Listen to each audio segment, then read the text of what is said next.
तो हम अगला सवाल करते हैं, क्योंकि ये एक बहुत ही दिलचस्प टॉपिक है और सारी दुनिया के लोग जो कि अपनी जान बचाने के लिए कनाडा आते हैं, क्योंकि मैंने इसके ऊपर रिसर्च की है, मैंने सोशल मीडिया पर देखा है, तो मैं उसी के सवाल जो है वो कनाडा इनसे आज करूँगा सिमाब मियां से।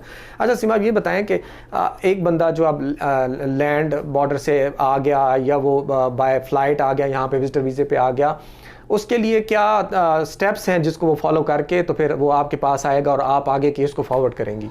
देखिए, वो ऑब्वियसली अगर जो बंदा लैंड बॉर्डर से आया है तो वो फिर हमसे मुलाकात करेगा, अपना की सिचुएशन बताएगा, हम उसका पेपर वर्क रेडी करेंगे।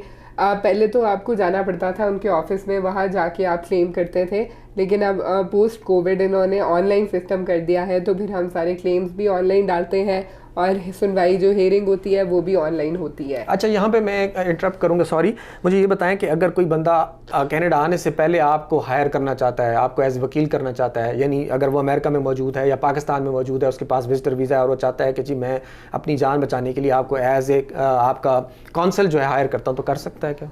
देखिए, नहीं, हम केसेस जो है वो हम प्रेफर करते हैं कि जो हमें यकीन हो कि उस केस में क्रेडिबिलिटी है, तो प्रेफरेंस ये होती है कि जो लोग हमसे पर्सनली मीट करें या जो ऑलरेडी इन कनाडा हो, हम उनका केस रिटेन करें। अगर बहुत ही सीरियस सिचुएशन होती है और हमें मतलब अंदाज़ा होता है और रेफरेंसेस से पता भी चलता है कि हाँ भाई इनके साथ ये सिचुएशन हो रही है, तो हम एडवाइस उनको कर सकते हैं, उनसे कंसल्ट कर सकते हैं, उनको एडवाइस दे सकते हैं फ्रॉम आउटसाइड कनाडा, लेकिन उनको रिटेन नहीं कर सकते। ठीक है, रिटेन वो यहीं पे होंगे जब वो कनाडा में प्रेजेंट होंगे। ठीक है। अच्छा, अब बंदा आ गया, कनाडा में मौजूद आपके ऑफिस में आ गया, कितना टाइम पीरियड लगेगा उसकी एप्लीकेशन थ्रू होने में? अच्छा, अब इसके स्टेजेस आपको एक्सप्लेन कर देते हैं। पहला स्टेज तो ये होता है कि हम आपका केस जो है वो आप हमें अपनी स्टोरी सुनाते हैं, अपना मसला बताते हैं, हम आपका केस प्रिपेयर करते हैं, हम सबमिट कर देते हैं। उसके बाद आपका मेडिकल होता है। मेडिकल के बाद आपकी एलिजिबिलिटी होती है। एलिजिबिलिटी का मतलब ये होता है कि जो इमिग्रेशन रेफ्यूजी सिटीजनशिप कनाडा है, जो ये डिटर्मिन करेगा कि जो आपने जिस बेसिस पे केस किया है, क्या ये रेफ्यूजीज़ की डेफिनेशन के अंदर फिक्स होता है, फिट होता है। आपको वहाँ जाके एलिजिबिलिटी के लिए अपेयर होना होता है। जब आपकी एलिजिबिलिटी क्लियर हो जाती है तो फिर जो है IRB के पास आपका केस भेज दिया जाता है। IRB क्या होता है? Immigration refugee board. वो जो मेन बॉडी है जिसने आपकी रेफ्यूजी और प्रोटेक्शन का केस जो है उसकी टेक केयर करनी है। तो जब आपका केस IRB के पास चला जाता है तो वो आपसे मज़ीद डॉक्यूमेंट्स मांगते हैं या आपसे मज़ीद कॉरेस्पॉन्ड करते हैं और फिर आपकी हेयरिंग होती है। जो हेयरिंग होती है वही मेन जो उनकी तरफ से फ़ैसला होता है वो उस हेयरिंग में डिटरमिन हो जाता है। अगर आपका केस सही वो तसल्ली होती है उनको, वो केस जो रेफ्यूजी प्रोटेक्शन डिवीज़न है वो आपको अलाउ कर देते हैं कि आप आगे अपना आपको अलाउ कर देते हैं कि हाँ आपको प्रोटेक्शन दे दी है कनाडा ने और आप अपना अगला केस जो PR का है वो डाल सकते हैं। खुदा न खास्ता फॉर एग्ज़ाम्पल आपका केस में कोई इशू आता है और आपका नहीं हो पाता प्रोटेक्शन डिवीज़न में, तो फिर वो आपको अलाउ करते हैं कि आप या तो 30 डेज़ के अंदर अंदर वॉलंटरीली कनाडा से चले जाएं और बॉर्डर को इन्फॉर्म करें, या फिर आप 15 दिन के अंदर अंदर अपील का प्रोसेस स्टार्ट करें। तो फिर जिन लोगों ने अपील करनी होती है वो 15 डेज़ के अंदर अपील कर लेते हैं। और बहुत सारे केसेस हैं जो appeal 70% cases 30% cases almost appeal तक जाते हैं और उनमें होते हैं। तो अच्छा, उससे जाने से पहले सिमाब आपने बताया कि कोई क्लाइंट आपके पास आता है, उसकी एलिजिबिलिटी होती है। एलिजिबिलिटी और उसका जो फाइनल इंटरव्यू है, जो फाइनल हियरिंग जिसको बोलें, उसके दरमियान कितना टाइम पीरियड लगता है? On average 4 months right now. 4 महीने लग जाते हैं।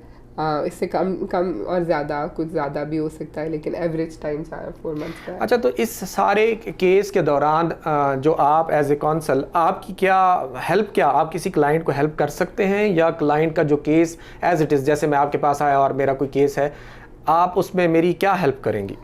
मैं हमारी रिस्पॉन्सिबिलिटी होती है कि जो आपने हमें केस प्रोवाइड किया, हमने उसको फाइट करना है जी। कि मतलब आपको रिप्रेजेंट करना है, आपको लीगली रिप्रेजेंट करना है गवर्नमेंट को। जो अगर कोई चीज़ें आप क्लैरिफाई करनी है तो वो हमारी रिस्पॉन्सिबिलिटी होती है।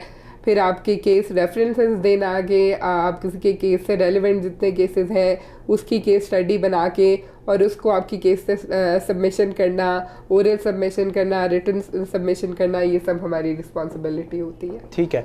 तो नाजरीन, अगर आपकी ज़िंदगी को ख़तरा है, जान को ख़तरा है, आपको अपने होम स्टेशन के ऊपर और आप किसी तरीके कनाडा पहुंच चुके हैं, तो आप अपना टाइम ज़ाया नहीं करना। आपने किससे रब्ता करना है? सीमा मीर से रब्ता करना है। और आप रब्ता करेंगे तो डेफिनेटली जितना टाइम पीरियड इन्होंने आपको बताया उससे आगे पीछे हो सकता है, लेकिन उस टाइम पीरियड के दौरान आपका जो रेफ्यूजी क्लेम जो होगा ये एक्सेप्ट कराने में आपकी मदद करेंगे, केस प्रिपेयर कराने में आपकी मदद करेंगे, और डेफिनेटली आप जिस मकसद के लिए आए थे प्रोटेक्शन के लिए, तो आप उसमें कामयाब हो जाएंगे और फिर आपको परमानेंट रेजिडेंसी, यही होता है, परमानेंट रेजिडेंसी मिल जाती है। हाँ जी, डेफिनेटली जब आपका केस थ्रू हो जाता है, आपको प्रोटेक्शन मिल जाती है गवर्नमेंट की, तो वो आपको अलाउ करते हैं कि अब आप अपने PR का केस डाल सकते हैं। PR का केस मतलब परमानेंट रेजिडेंसी का केस डाल सकते हैं। और इसमें इंटरेस्टिंग बात ये है कि कनाडा जितना फ्रेंडली कंट्री है और फैमिली रीयूनिफिकेशन के लिए जितना ये काम करते हैं, कमेंडेबल बात यह है कि प्रीवियसली ये होता था कि आपका जब अपना केस ख़त्म हो जाता था तो फिर आप अपनी, अगर आपकी फैमिली आउट ऑफ कंट्री है तो उनको स्पॉन्सर कर सकते थे। लेकिन अब इन्होंने ये पॉलिसी चेंज करके उसको भी इजी कर दिया है कि जब आपकी हियरिंग क्लियर हो जाती है तो आगे जो है ना, आपकी जब अपनी फाइल जाती है आपकी फैमिली की भी साथ चल जाती है, और जब आपको PR मिलता है तो आपकी फैमिली को भी PR मिल जाता है, चाहे वो आउट ऑफ कंट्री ही क्यों ना हो। अच्छा, मेरा अगला सवाल यही था सिमाब कि आपने, मैं इसको दोबारा रिफ्रेश कर देता हूँ कि अगर एक बंदे का केस कामयाब हो गया, उसको प्रोटेक्शन मिल गई है, उसकी फैमिली का एक तो पहले बताएं कि जो स्पॉन्सर होगा वो साथ ही होगा, और दूसरा कितने टाइम में वो फैमिली कनाडा आ जाएगी? ये इसका भी टाइम फ्रेम जो है अभी 24 मंथ्स चल रहा है, जो फैमिली आउटसाइड इनलैंड जो करते हैं केसेस लेकिन मोस्टली केसेस के कम टाइम में ही हो जाते हैं, 15 to 18 मंथ्स में हो जाते हैं। अच्छा।